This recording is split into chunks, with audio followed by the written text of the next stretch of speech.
want to welcome you all to our MS Views and News first program in Savannah.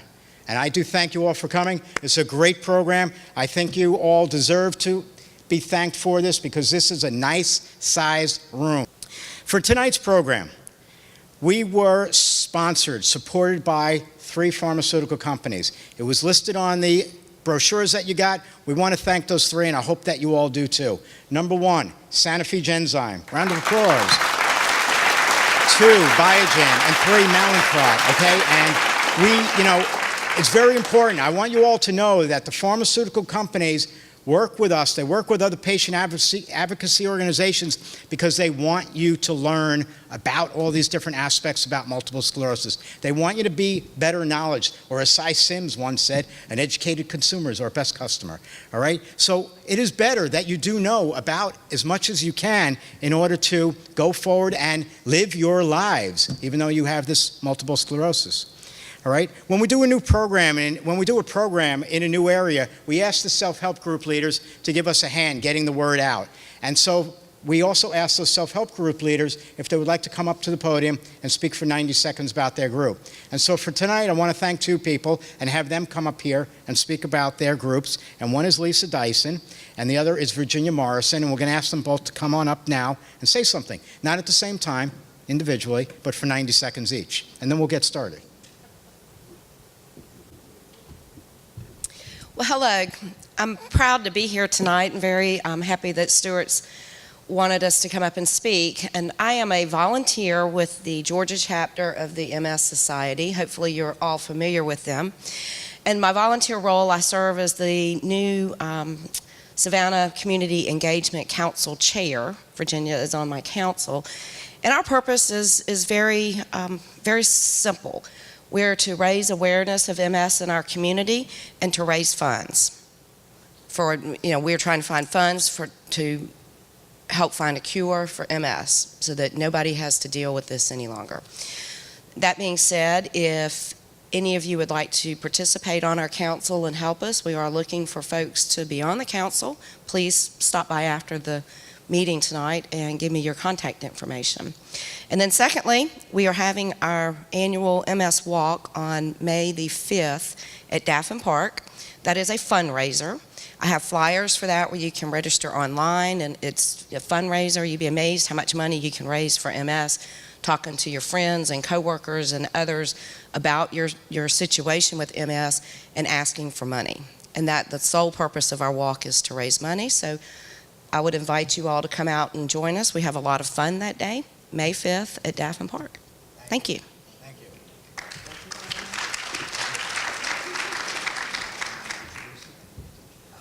Good evening, everyone. Many of you may know my face, or if you don't know my face, you might know my name. If you are a member of a self-help group here in Savannah, would you raise your hand? Or in anywhere, it doesn't matter, South Carolina? Great. Anybody else? All right. Well, if you are not a member of a self-help group, I am encouraging you to become a member of Prime 2. That's our self-help group. We're here in Savannah. We meet the 2nd Tuesday of every month at 6 o'clock.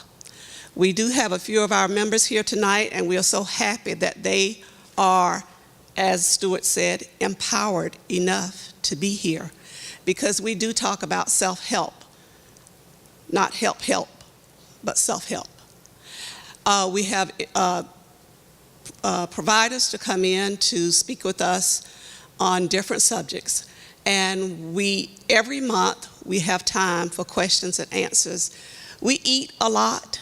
And if you're hungry, remember, you're going to have a meal when you come to Prime 2, okay? And let me just tell you what Prime 2 means. It means positive realities, you and me educating and evolving. So come on out and join us. We've been in force for about 6 years now, and it was because of my daughter who had MS that this program is continuing here in Savannah. Thank you. Thank you. All right, so So our next speaker is Dr. Michael Hemphill, and many of you know him from the local area. Dr. Hemphill has an MD in neurology. He's a neurologist in Savannah, Georgia, and is affiliated with Memorial University Medical Center. He received his medical degree from Baylor College of Medicine and has been in practice for more than 20 years. He's one of 12 doctors at Memorial University Medical Center and, I believe, Savannah Neurology, yes, who specialize in neurology. He received his education and medical training from Baylor College of Medicine, residency in pediatrics, Johns Hopkins University, fellowship, child neurology, University of Rochester, School of Medicine, and dentistry and medical school. Dentistry, that's very good. Okay, so certifications and licensure, he's American Board of Pediatrics, certified in pediatrics, American Board of Psychiatry and Neurology, certified in neurology with special qualification in child neurology, Georgia State medical license, and active through, with that license, active through 2017. He has awards, AAP Fellow, Regional Top Doctor, 2014. Let's welcome Dr. Michael Hemphill.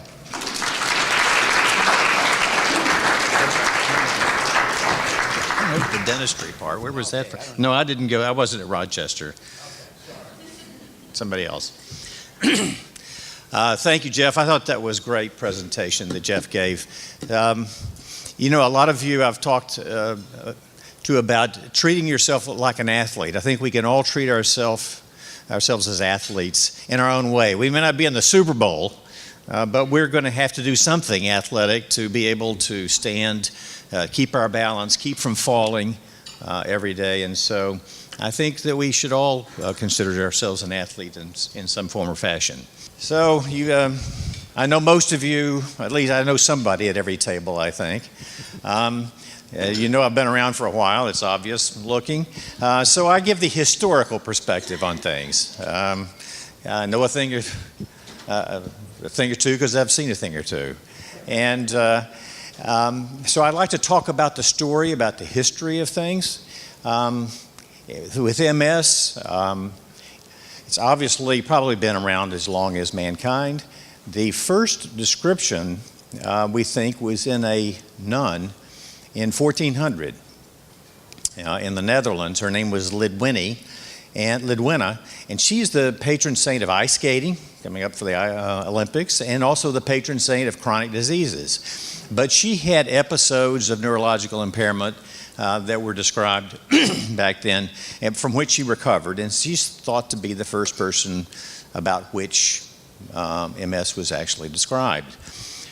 Not much else was really done or heard about in the story of MS until the 19th century, when the French neurologists in Paris, Charcot, and others, people whose names live on in some of the signs that we have that we'll talk about in a little bit, and they began seeing people who had these periodic neurologic problems, and they started doing autopsies, and they cut open brains, and they looked, and they saw these, what they call plaques. They're these hard areas they could actually feel with their fingers, and they called them hard plaques in French, sclerotic plaques, and that's how we got the name multiple sclerosis. And in fact, the criteria we used for making the diagnosis came from them, and that is that there's multiple episodes over time, over multiple places in the nervous system. So that's really what multiple sclerosis is, are multiple episodes of neurological, it turns out inflammation, as we'll see, over multiple points in time. What I'm going to do this evening is to talk about some of the things we don't get to talk about in the clinic, in the office. Talk a little bit about what MS is, some of the science behind it, and then we're going to talk about the symptoms, a little bit about how you manage some of these symptoms. We'll talk about a little bit of the jargon, sort of the healthcare team, maybe what your goals might be. And we're not going to talk specifically about treatment, but I do want to say that in mentioning the history of things, that through all these hundreds of years where not much was done about MS, over my lifetime, in my career, in the last 35 years, I've seen incredible changes. And so The real message, I think, now for people who, maybe some of you who've recently been diagnosed with MS, is there is hope. When I first started seeing patients with MS, we didn't have MRI scanners. We actually put people in a hot bath to see if their numbness and tingling came back. And if it did, we said, oh, gee, it must be MS. And that was how sophisticated we were. So whenever you're lying in that MRI scanner and thinking how claustrophobic this is and how much I hate this, you could be getting dunked in a hot bath. So, with a lot of people standing around you asking you how you feel. So things have come a long way since then. And in the last 25 years, we now have treatments, and the treatments are getting better and better. And so, again, the message really is that there's a lot of hope for people who are diagnosed with MS now because of what we can offer. Those of you who've heard me give these talks know that when I talk about what MS is, I tell you to remember 3 words. Those words are autoimmune, myelin, and central nervous system. Those are sort of the 3 key words. MS is an autoimmune disease. It's a disorder of our own immune system. If you can sort of think about it as sort of rockets on the East Coast aimed across the ocean at potential enemies ready to fire and defend us. And so we feel protected, as we did when I was a kid back a long time ago in the Cold War years. But then something happens, and they fire the missiles, and one comes back and hits us. So it's misdirected. And that's kind of what happens with autoimmune diseases. Our defense system that's supposed to be there to protect us against infections and protect us against tumors growing inside us, instead of being launched against those foreign tissues, the foreign organisms, get misdirected against our own tissues. So our own immune system begins to strike us, and that's why we call it an autoimmune disease. Now, autoimmune diseases tend to affect young women. It's not clear why. We still don't understand the biology of that, but other autoimmune diseases that affect the thyroid, diseases like lupus and such, tend to affect young women. As we'll see, that's the case with MS as well. The second word to remember is myelin, because myelin is the tissue in the nervous system that our immune system gets misdirected against. So it sort of has like a mistaken address. So instead of going where it's supposed to go to fight the enemy, it comes back and hits us. And where it hits us is in this tissue called myelin, which is the insulation material around nerve cells. So it's like the insulation material around an electric cord. The electric cord can't function without its insulation around it. So if the cat chews through the cord, the projector doesn't come on, the lights don't come on, the computer doesn't come on. And so an electric cord has to have insulation to maintain the electrical impulse. And in the nervous system, an impulse traveling down a nerve has to have the myelin sheath protecting it as insulation. And actually what happens is that the impulses jump from one to the other. It's got a fancy name called saltatory conduction. With MS, what happens is that the antibodies in the lymphocytes in the nervous system get directed against myelin, causes the myelin to be damaged, and so we lose that normal conduction. And then secondarily, we may lose the actual nerve cell itself. But myelin is the key target in MS that our immune system is misdirected against. The third term is central nervous system. So MS is an autoimmune disease against myelin in the central nervous system. Now, the central nervous system is the brain and the spinal cord. And it also turns out that the optic nerve is an extension of the brain. It is not the physical nerves going to your arms and legs. So the actual physical nerves that goes out and moves your fingers is fine. I'd sort of make the analogy of I-95 and the exits. So the exit to your house may be just fine if you could just get down I-95 during traffic whenever there's a traffic jam, when somebody's had a wreck on I-95. But you can't get past the jam to get to your exit. Once you get there, you're fine. Well, MS is kind of like I-95. That's where the impulse of the main highway of traffic of impulses in our nervous system, once they gets to the peripheral nerves, everything works fine. So your actual physical nerves are okay. I think that's important for people to sort of, so you can carry around the image in your head and not thinking that anything's wrong with your actual nerves. So you feel like there's tingling in your feet, but actually the tingling is coming from the spinal cord. So you might ask, why are they doing an MRI of my spinal cord when actually I'm tingling in my feet, or that's where the pain is, and that's why we do that. So multiple sclerosis, everybody knows now, it's an autoimmune disease against myelin involving the central nervous system and not the peripheral nervous system. And through that, it causes the symptoms that we all know as MS. And, oh, this is a build. So these are some slides that the medical students helped me put together, because I told them I wanted something a little better than my regular black and white, blue and white, so they made all these nice colors for me. And so it looks a little more colorful than what I usually do, and they actually built in a little graduation here. So who's affected? As I mentioned, it's primarily young women, and turns out it affects people a little further, who live further away from the equator. That was sort of discovered about 50 years ago. And so if you go to these meetings in New England, in Michigan, in Minnesota, and Wisconsin, there'll be a lot more people there than there are in Savannah, Georgia, because it's a much more common disorder. In Europe, that's true in British Isles. It's said that in Scotland, if you live to be age 70, your risk of developing MS sometime in your lifetime is about 5% or so. We don't know why that's the case. It's sort of given rise to the theory about vitamin D, and whether vitamin D may be related to it, because we all know the sun is what gives us vitamin D. So it was thought that, well, maybe people are developing MS in these climates because they're not getting enough sunshine. Well, it's been looked into, and as it turns out, it's probably not cause, but we did find out along the way that having a low vitamin D level means you're not going to do as well. And so most everybody with MS, we check your vitamin D levels, and chances are you're taking a vitamin D supplement.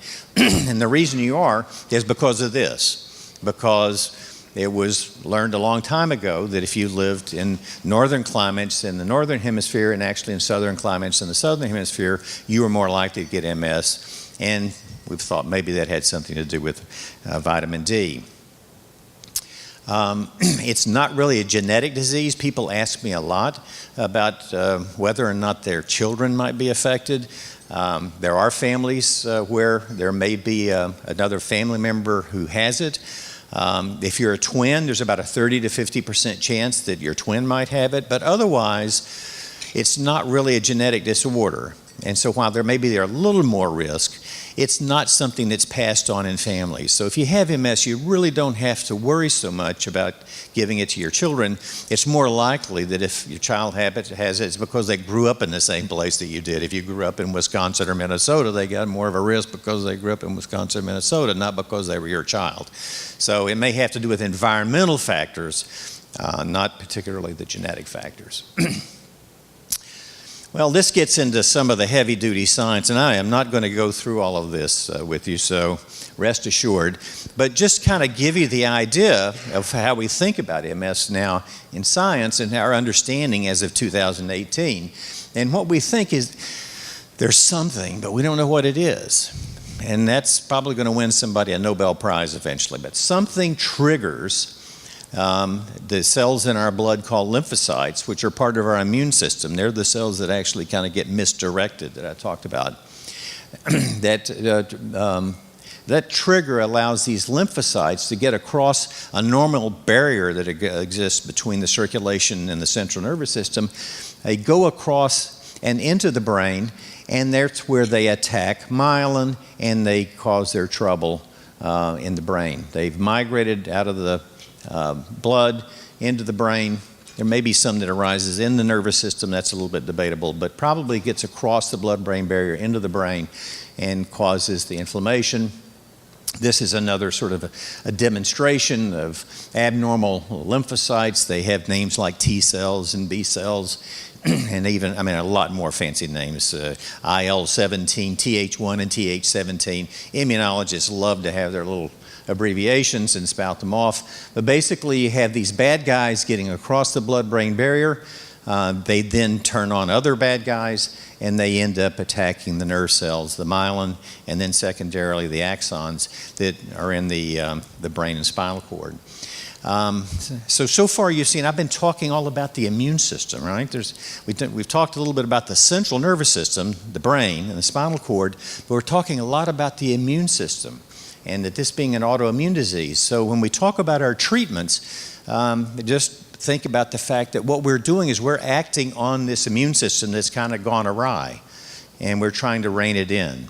So that's why whenever we talk about our treatments, we may you may read about the risk of infection, or we check white blood counts and that sort of thing, because our treatments are directed against the immune system. Well, this is something many of you are familiar with, and so I want to spend a little time with it, because the point of a lot of the discussion this evening is to talk about living with MS and living better with MS. Well, in order to do that, first you have to understand the symptoms of MS. And the symptoms of MS, it turns out, are so varied because it depends on where the autoimmune problem occurs within your brain and spinal cord or optic nerves. And really, no two people are alike, because the pattern that we see, if you put the MRI scans of one person up to another, they're not going to look alike, especially early on. So your MS is going to be different from the person next to you. Now, these are some of the symptoms sort of going down from the brain and lower. So we can kind of think from the brain.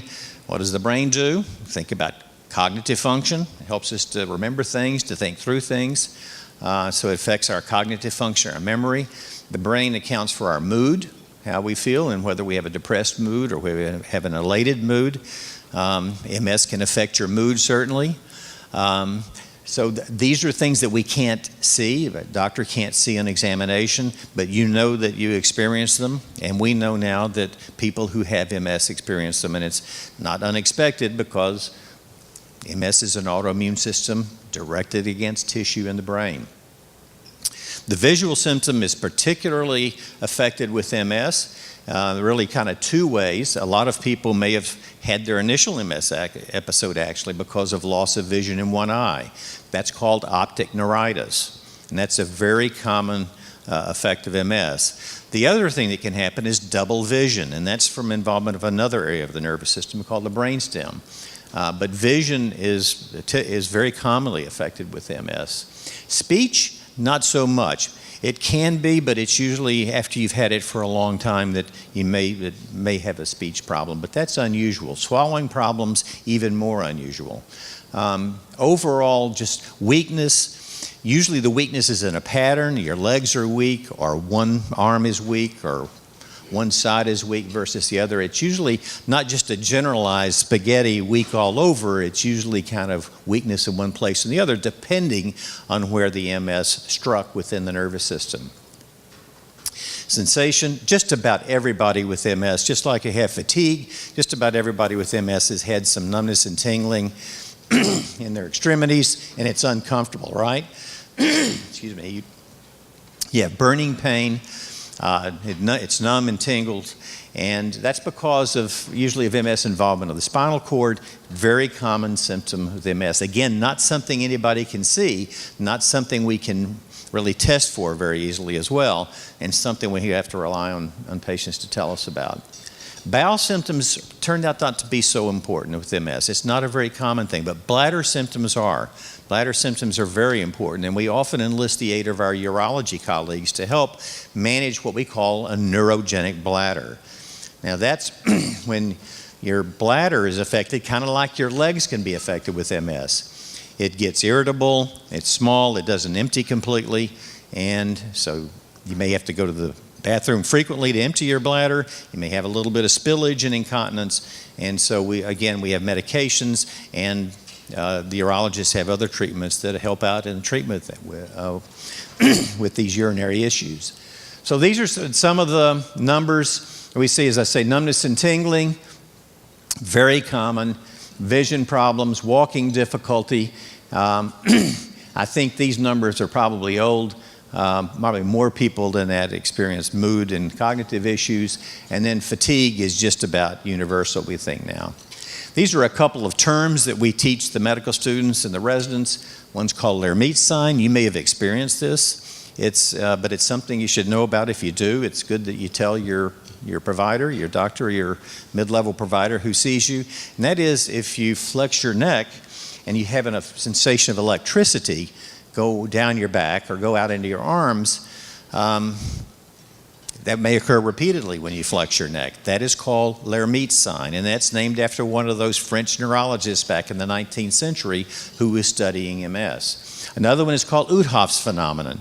Now that's actually kind of important for people who live in Savannah, Georgia, because what it refers to is the fact that it was really originally described as vision, but it occurs anywhere. When you get overheated, if you have a fever, it was the basis for this hot bath test actually that I talked to you about. If you increase the body's core temperature, your symptoms come back or get worse. So if you had optic neuritis when you first presented with MS and you have a fever, or you get outside in the 100-degree temperature in Savannah in the summertime and work in the yard and get overheated, your vision may get more blurred in that eye that was affected.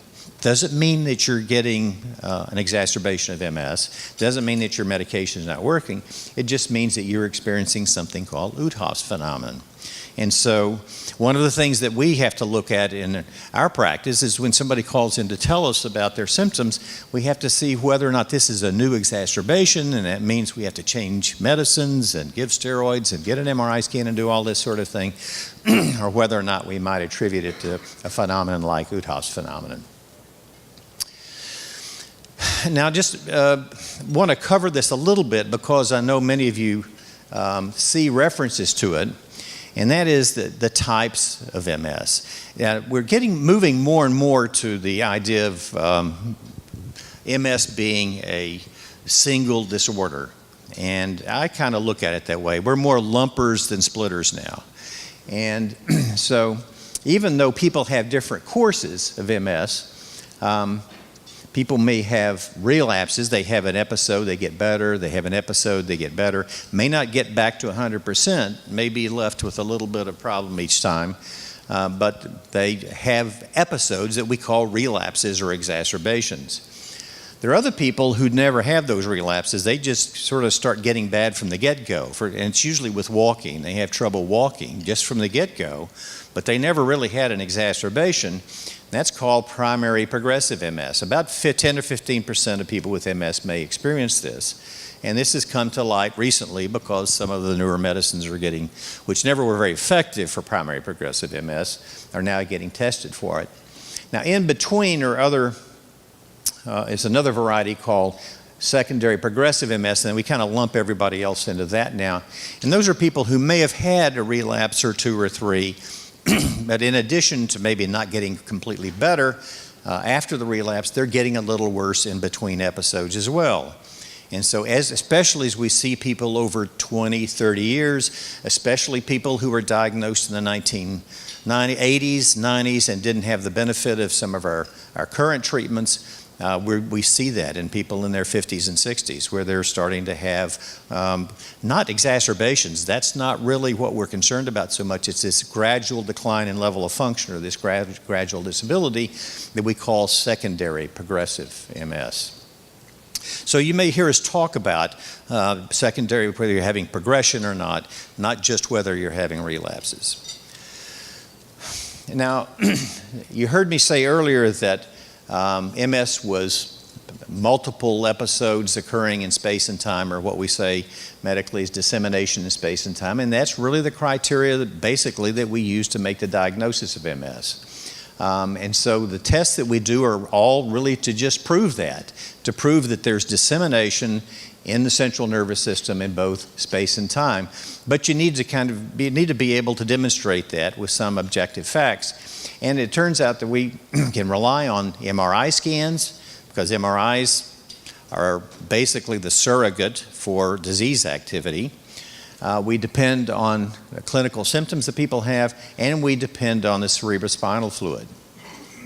Now, this is what the MRIs look like. I don't know how well you can see it with the bright lights. But this is sort of the side, or what we call sagittal view, of somebody with MS who, in their MRI scan. And what we see are these white lesions. So lesion is a term that you'll hear thrown around a lot. I've actually got it sort of in our little dictionary at the end. But a lesion is the same as a plaque, but that's an area that we think has been involved by the inflammation, the autoimmune reaction from MS. And you can see these, they sort of radiate out here. And so if you get this particular cut on an MRI scan, then that's what we see, and that allows us to make the diagnosis. Now, an MRI scan, I think everyone understands, is not an X-ray. So it's important to know when you go in the MRI scanner, you're not being exposed to any radiation. An MRI scan is a big magnet. So when you go in there, there's a magnet. Usually they tell you not to take your keys, don't take your credit cards unless you want them wiped clear. And so you go into the MRI scanner, and the magnet sort of lines up the protons in your body in a certain direction. And then all this thumping that you hear in there are these pulse sequences, radio frequency sequences that actually sort of displace these protons. And as they return to their normal level, it actually measures the energy. I mean, it's just amazing to me still that we can do that. And from that we can come up with pictures that look like this, because water and fat and other tissues have different relaxation times, different times to get back into a normal position. And by calculations using those things, we're then able to see the images that tell us whether or not there's been inflammation, whether there's scarring. And in particular, there are images called the T2 images, which you've probably heard us talk about. And on the T2 images, that's where we see the plaques the best. And that's usually what comes up when somebody gets diagnosed with MS. Now, as it turns out, little white spots can be seen on the T2 images in lots of people, such as people with migraine. So we're asked a lot of times to see people because there's a question of whether they have MS, but they really don't. They just have little white spots, but they don't look quite like this. Now, in addition, when you get an MRI scan, you get contrast material many times. And what that does is tell us whether there's actual inflammation going at the brain at that very time. Because it's a transient thing, it's only there for usually 3 or 4 weeks. So if you have symptoms, we may try to get an MRI scan right away, give you the contrast. And what we're looking for is this little faint area here where the contrast material, the gadolinium, again, it's not a dye like X-ray dye, but it crosses the blood-brain barrier, and we can see it here because the blood-brain barrier is broken down because of the inflammation. So we look for enhancing lesions, and that's a very important part of the MRI studies in MS because that tells us you got something going on right now. And all the T2 lesions that I mentioned before, all these guys, were all enhancing lesions at one time, but it only lasted for a few weeks, so you're not going to catch it most of the time. Now, I got this image just so you can see. We also get MRI scans of your spine, especially what we call the cervical spine. That's the part of your spine, the spinal cord that's in your neck. And again, I don't know how well you can see, but you see these little white shadows up and down the spinal cord, and then that is MS involving the spinal cord. This is a particular problem in MS because that's what leads to people having walking problems. So those of you who've had problems with MS, problems with neurogenic bladder, problems with numbness and tingling, chances are you may involve it in the spinal cord. You can see the spinal cord is very small, especially compared to the brain. You can have lesions in your brain and get away with it.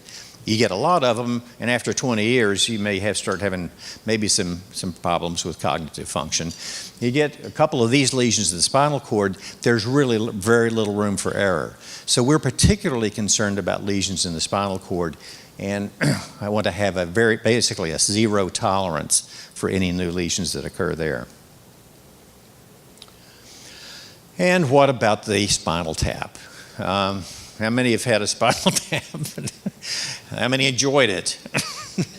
The spinal tap has been around for a long time because we realized early on that examining the cerebrospinal fluid, which is the fluid that circulates around the brain and the spinal cord, was important because it gave us information about inflammation in the nervous system.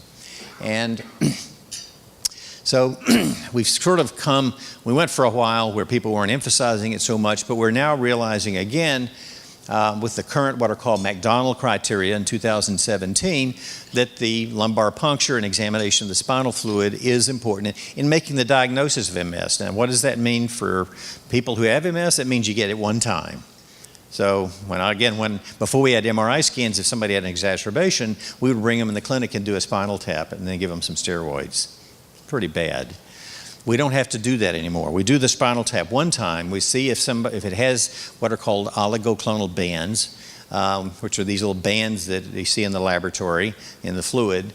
And if they're there and the people have the spots and the lesions in the MRI scan and have the appropriate symptoms, that's what allows us to make the diagnosis of MS. So these are the things we look for. We look at gamma globulins or IgG, and these things we call oligoclonal bands. Now, if you do have enhancing lesion in your brain, or you do have new symptoms with MS, this is what we do. This is sort of a little algorithm. We may get an MRI scan, and then we treat with IV methylprednisolone, or also the brand name is Solumedrol, or what you may know is just steroids. So we have people actually calling and say, I think I need my steroids, because people realize that it helps them. Now you have to be careful because steroids have a sort of a non-specific benefit too. There are some people that just getting steroids makes them feel good. And so we have to be careful not to give them too much, because steroids are actually not something you want to do on an ongoing basis, because they can cause your blood sugars to go up, your blood pressure to go up, and a lot of other problems. So we have to be careful with our administration of steroids. Overall, in terms of treatment, what we're learning is that if you get treated early on, your disability is much less if you're treated early in the course of the disease than if you wait over a long later on and don't get treated. So we're much more aggressive now than we were, say, 10, 15 years ago. Back then, you might say, well, you might have MS, you might not. It probably doesn't make that much difference where you get treated. Let's watch and see how you do. We don't do that very often anymore. If we think somebody has MS, we usually will go right ahead with treatment, because we've realized how important it is that if you initiate treatment here, you're going to do much better in the long run. This is just a few people that I could think of that are important in the healthcare team. I think that there are plenty of other people. I didn't mention the exercise physiologist, but I think I'll put that on there. Your trainer, your personal trainer. But this is sort of the people who you may come in contact with in your course in your life with MS, or your loved one's life with MS. These are the things that we have at our center. We're a certified MS center by the MS Society, and so we obviously have a neurologist. We have what are called mid-level providers who help to see folks along the way to make sure everything's going okay, make adjustments, make sure laboratory studies are done, make sure MRI scans get done and whatnot. And they're a huge help in our being able to take care of our patients and see everybody frequently enough, and still have time to see the new patients who come in as well, and not close our practices to new people. Our nurses are very helpful. You may talk with a nurse on the telephone when you call in and describe your symptoms, or the nurse may give you a call back. So the nurses are a lot of times really the front people who interact the most with our MS patients. Our medical assistants see you when you come in, kind of help get your history, get your vital signs, may wake you walk 25 feet and time you and do all those things and get information that we'd like to gather along the way. Our pharmacists help us in making sure that we don't use drugs that interact together, and understand these drugs in a way that help us to make sure that we're being safe and we administer them. Therapists, we rely very heavily on physical, occupational, speech therapists. In our center, we have physical therapists who are helping people to walk, helping people to giving the same talk that Jeff did about making sure your core strength is good, that your balance is safe, and that your risk of falling is reduced. As I mentioned, we may refer patients to a urologist if you have bladder problems. They're very helpful. In some communities, there are physiatrists or physical medicine specialists who are specialists in rehabilitation. So they help people with braces and things like that. We don't really have anybody in Savannah who does that for people as outpatients, but I wish we did. And the last thing I wish we had also was a social worker. It would be very helpful if we had somebody to help people manage a lot of the things that really create havoc with us in our healthcare system, and which affect people really at the ground level where they live and work, and help sort of troubleshoot a lot of those problems and help to manage cases and get transportation to and from their healthcare visits, and help with a lot of questions they have. And hopefully at some point we'll be able to provide that sort of thing.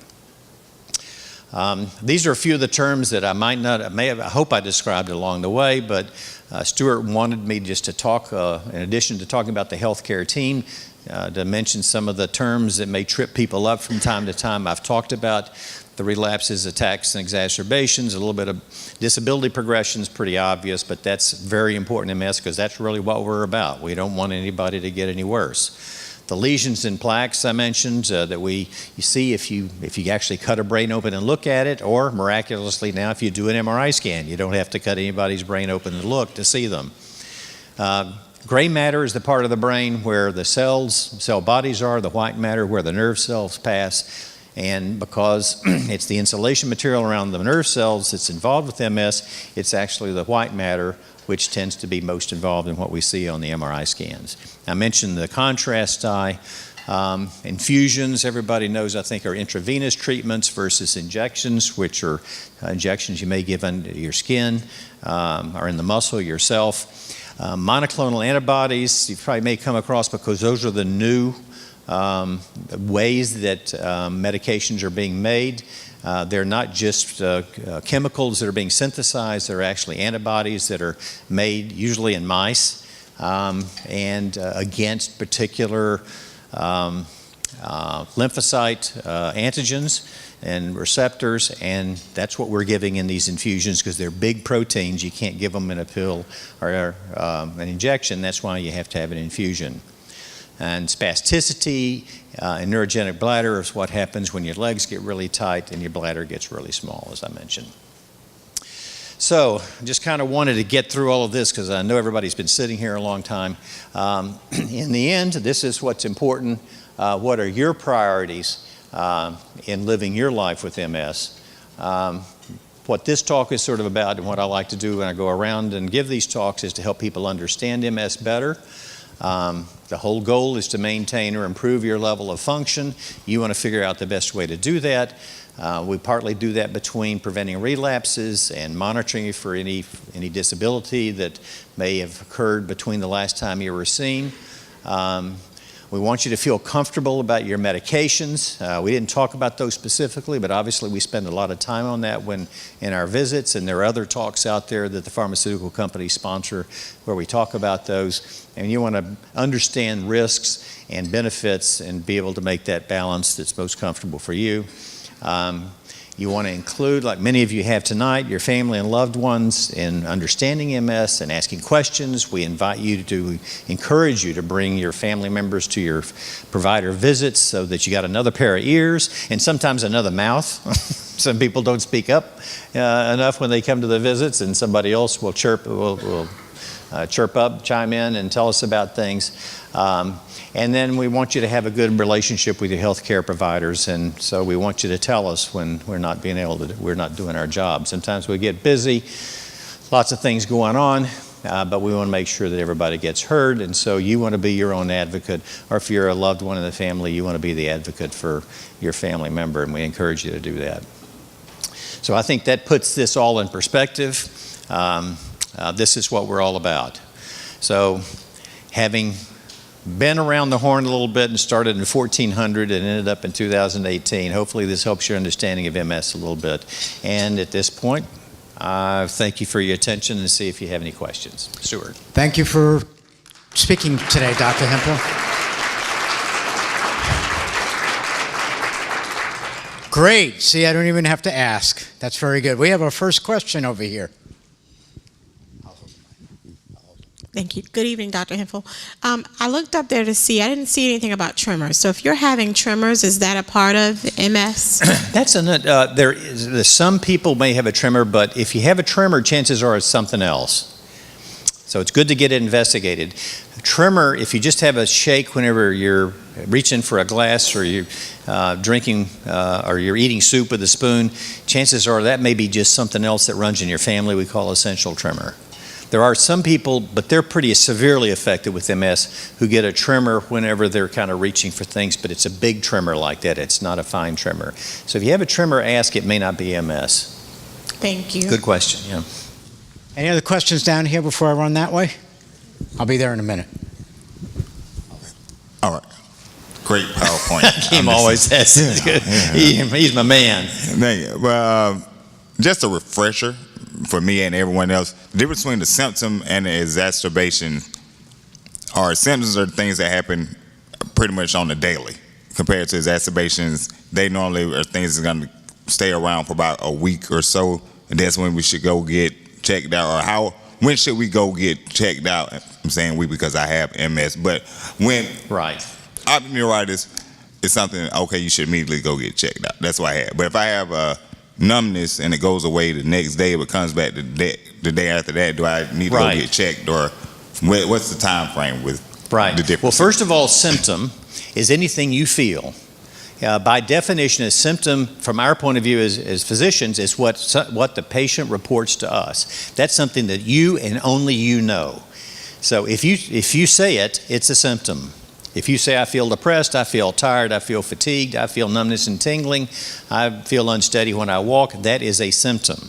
So all the things you feel are symptoms. Exacerbations or relapses of MS are new symptoms usually, or sometimes really major worsening of old symptoms that hang around for 2 or 3 weeks and then gradually go away. Symptoms that come and go from on a day-to-day basis are just sort of the Uthoff's phenomenon that I mentioned to you a while ago. They're just fluctuations that come and go. So we don't need to do anything to change your treatment regimen when you have those fluctuations. So a little variability each day depending on how much sleep you got, what mood you're in, what temperature it is outside, the stress you're having at work or at home. All those things may determine the fluctuation of symptoms from day to day. But those things are pretty normal. It's those big changes that stick for 2 or 3 weeks that we think that we treat as exacerbations. Next question here. Dr. Hemphill, I've talked with several MS patients that have restless leg syndrome. Is that a part of MS? It's interesting. It's not something that's very common with MS. My inclination is to say that it's probably more likely to be something that's so common.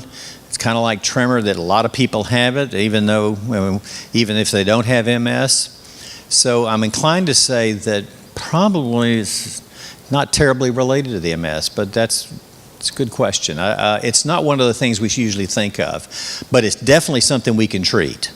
So that's one of those symptoms that if you've got it, be sure and tell us about it because we've got good treatment for it. Okay, I have a question and a comment. On the list of the healthcare team, why is the I know I've left people out. So. the primary care? Well, that's good. Yeah, the primary care physician should be the primary care provider. Sure, that's a good. Okay, all right. The other thing, you said that there was not a social worker as part of, that you all what we have, yes. Yeah, I would like to say there is a social worker who comes to our meetings sometimes, and she's through the movement disorders program. At St. Joseph's in Candler, yes. Yeah. So I did want to mention that. Yes, yeah, Fran. So that's great. So that's another reason to come to Dr. Morrison, to the meetings that Dr. Morrison told you about, to get acquainted with Fran. By the way, before I take the next question, MS Views and News has a social worker, so if anybody wants to speak with our social worker, there is a toll-free number to call, all right, and you'd be able to speak with that person as well. That's great.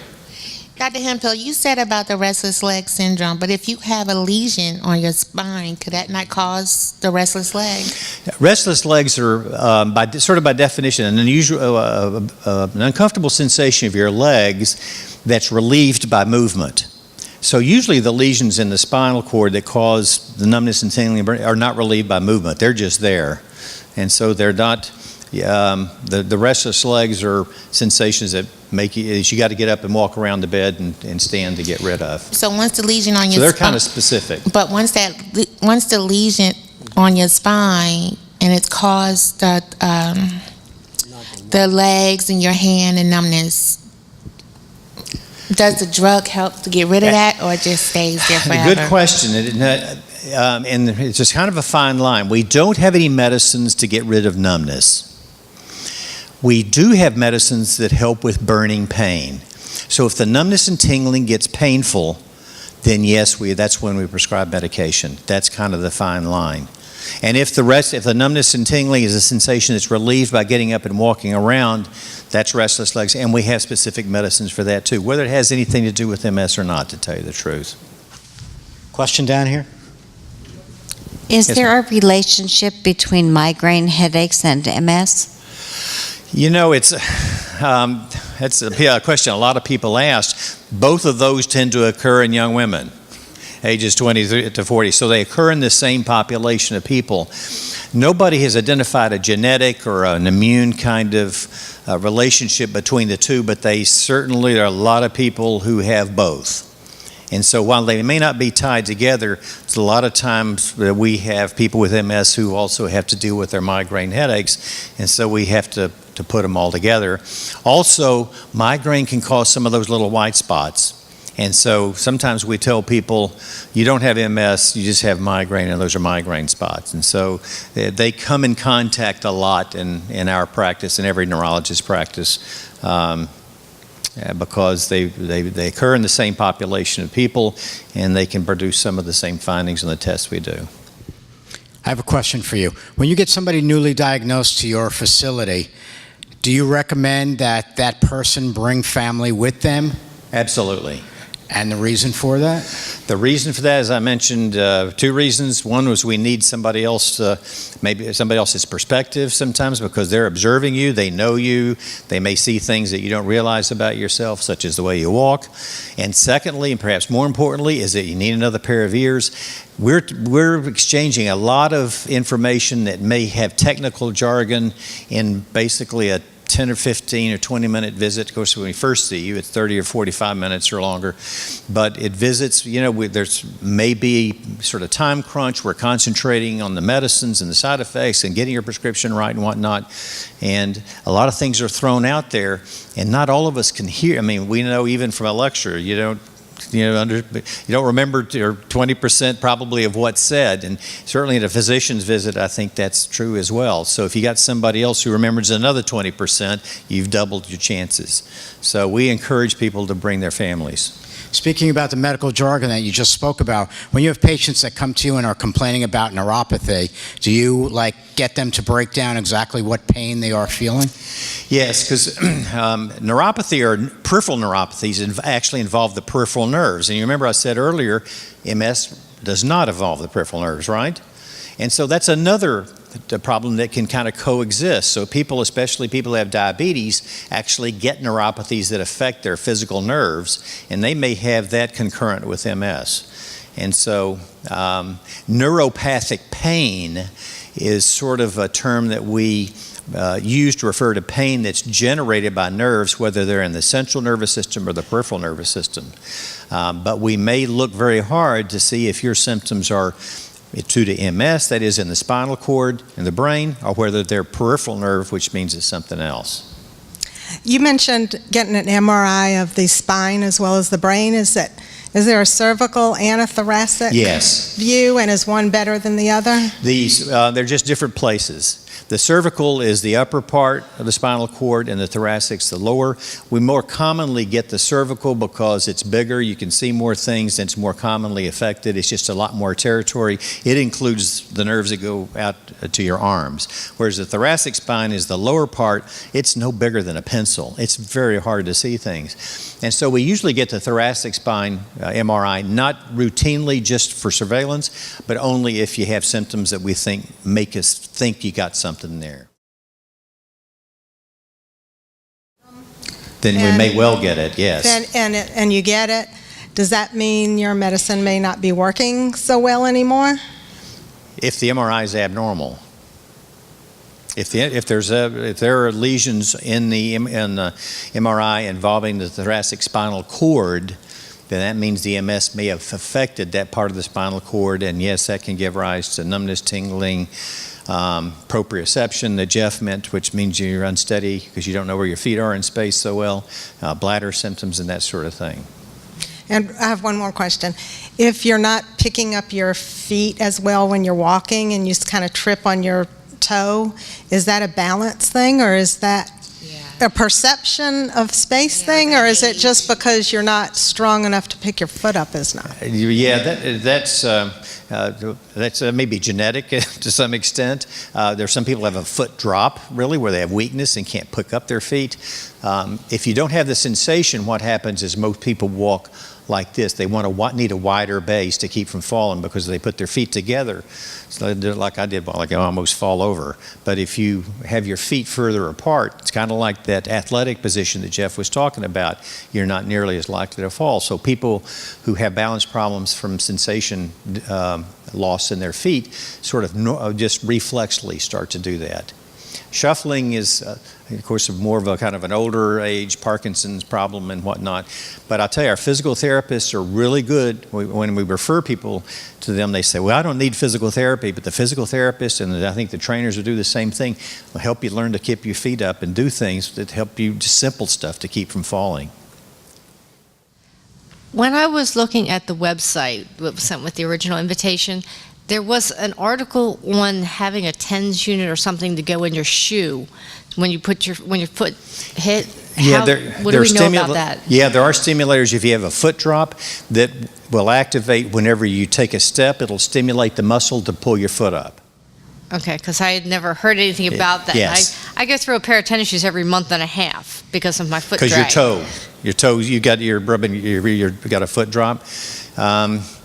Get your physician or nurse practitioner to refer you to a physical therapist and talk with them about it. And okay, so that's something you get through the physical through your therapy? physician and the physical therapist is very helpful in that. Okay, thank you. Part of the check-in process at your office every time is doing the color blindness chart. Yeah. Does that help you assess the optic nerve? Yes. Yeah, very good question. The color vision is the most sensitive measure of optic nerve function. And so you can tell whether there's residual optic neuritis or recurrent optic neuritis. You don't need fancy tests, and you see if somebody can see color. Because color in our rods and cones, most of our retina, are receptors, the cones that are involved with color, and those are the ones that are involved with sharpness of vision. So sharpness of vision and color go together. So it's a real easy, low-tech way of knowing your optic nerves are still healthy. While I get to the other side of the room again, I have a question for you again. And what do you do for people as they are aging, and to know the difference between if their symptom is MS-related or age-related? Oh, man. I didn't say it was going to be easy. You don't. I mean, you kind of put it all together. I'll tell you that, again, when you've been around as long as I have, if you're a neurologist, you're kind of trained to see patterns. And so we know there's certain patterns, for example, with gait. I teach the medical students this. I demonstrate what I just showed you a while ago we call ataxia, with your feet spread apart. Or if you have spasticity, you're tight and your knees want to come together and you walk like this. And if you have Parkinson's disease, you shuffle and you don't swing your arms at all. And so we look for these patterns. If you have those abnormal patterns, it's probably not just aging. It means that there's something specific going on. So it's kind of the quality of what it is. Aging is, I mean, there are a lot of people as they age, they start to shuffle and they do things and stuff that are really not normal. But we really look for these abnormal patterns that we know are associated with MS to see whether or not it's the MS going on. But what we want people with MS to do is be able to age well. They go together. And so that gets back to that slide. Early treatment, we think, is less disability and better function as you get older and you age better. Can we approach the subject of biomarkers for people that are newly diagnosed? Yeah. Are there things out there that are going to tell them the course of their MS? There will be. Right now, the only biomarker we have is the MRI scan. That's what it is. But there's a lot of research that's directed towards finding these biomarkers. What she means is that, are there things you can test, like you measure your hemoglobin, your blood count, that tells you whether you have anemia, if it's low. Is there something we could get from your blood that could tell you whether you have an MS exacerbation or whether you have MS at all? And I hate to tell you, but some of the testing is being done in the spinal fluid, but obviously people don't want people to have more spinal taps. So the real what everybody's hoping for is that we'll be able to get a blood test. The main candidate right now are something called neurofilaments. Now these are breakdown products from the nerves that occurs with the exacerbations and the progression of MS. And when they break down, they produce little fragments. They're called neurofilaments. And people are doing a pretty good job of making correlations now between serum neurofilaments that we get from a blood sample and what goes on with you in your MRI scan. So stay tuned. That's going to be one of the things in the next 5 to 10 years, I think, that we'll see. We have time for just 3 more questions, and one of them's right here. I want to ask you about memory comprehension and MS, like when somebody reads you something or you read a book and you can't even remember what you read. Is this learning disability or is this? Yeah, that's right. I ask people sometimes, how did you do in the 5th grade? I mean, how was it? Were you the girl who was staring out the window? Or, probably it unmasks. MS sort of unmasks things like that. We're very careful. Memory is not something we can make better medically. What I can do sometimes is go in and see if there's something making your memory worse that we can do something about. One of those things is depression. If you're depressed and you feel low, and you've got thoughts in your head all the time about how bad you feel and whatnot, and if you're doing that, you can't remember a thing because you're not paying attention. Somebody introduces themselves to you, you're never going to remember what their name is. If your spouse tells you something, an errand you need to go on, you're not going to remember it. The other thing is pain. If you're in pain, that pain distracts you and you can't remember what's going on because you're thinking about how freaking awful it feels down here. So if you have these symptoms, we can treat those and we may help your memory by doing that. We can't help your memory. And that is one of the things of aging that sort of happens normally for all of us. But we can look and see if there's something that's distracting you and keep you from remembering. And for some people, of course, we use medication to help with attention and concentration. Even if you didn't have ADD as a child, there's some people with fatigue and whatnot where the stimulants may help. So sometimes we'll use those things. But you got to wait. That's what he's going to ask. Okay, y'all. I'm just asking about the marijuana thing because it's out there for pain. What you feel about that? Marijuana, what do you call it? Cannabis. Cannabis for pain, medical cannabis. Oil and the cannabis. Yeah, there's a lot of activity going on because there have been a lot of patients, a lot of people who have MS who say that smoking marijuana or ingesting it or eating brownies or whatever they got it, that it makes them feel better. Their pain is less, they sleep better and whatnot. The spasticity, they feel like there's less spasticity in their legs. And so, we've got to listen. Prescribe it? We have to listen to those people. But what's that? Would you prescribe it? I can't. I understand. Marijuana is still what's called a Schedule I drug, which means it has no medical value. So that's how it's not legal in Georgia and it's not legal in the federal government. So That may be changing too. So everybody, your guess is as good as mine. Dr. Hemphill, why do some MS patients have a lot of pain and some have none? Well, that's a complicated issue, but briefly, if you have more spinal cord involvement from that MRI scan I showed you, if you have more spinal cord involvement, you're probably going to have more pain because that's where the pain highways go, up and down. So that's number one. Secondly, each one of us has a different pain threshold. And so if somebody sticks you with a needle, if we go through the room, it's sort of a bell-shaped curve. There's some people who, if you just kind of poke a little bit, they're going to say, ouch, ouch, ouch, quit that. And there's going to be other people that said, I'm feeling that much at all. And then a lot of people falling in between. So individual people have individual pain thresholds. So it kind of depends on your luck of the draw with probably your genes and what you inherited from your parents and such, and things in your life, whether you had post-traumatic stress disorder and other things like that to determine your pain threshold. So it's kind of where the lesions occur and what your predisposition to pain is to start with, what you carry with you. Before I say thank you, I have one question to ask everybody here. Did you enjoy the topics tonight? Yes. Good. That's it. You can thank Stuart for that. So I want to thank Dr. Hemphill for speaking here tonight. He did a great job, and we do hope to come back again. You all want to see us again? Y'all? Great. Thank you. Like a true New Yorker. Thank you, thank you, thank you. All right, listen, everybody. Please remember to fill out the seminar evaluation forms. All right. Again, we want to thank those that supported us for tonight's program. I hope you really do appreciate that they allowed us to support tonight. Sanofi Genzyme, Biogen, Mallinckrodt. Let's give them a round of applause. Say thank you. All right. And please, those seminar evaluations, I need you to fill them out. All right. And give them to that person that's over there. All right. Thank you very much. She's in a scooter over there. You can find her. She probably will take it from you. So again, everybody, have a great night. Thank you for coming. Drive carefully. And we do hope to see you again in the future. Thank you. Greatly appreciate it.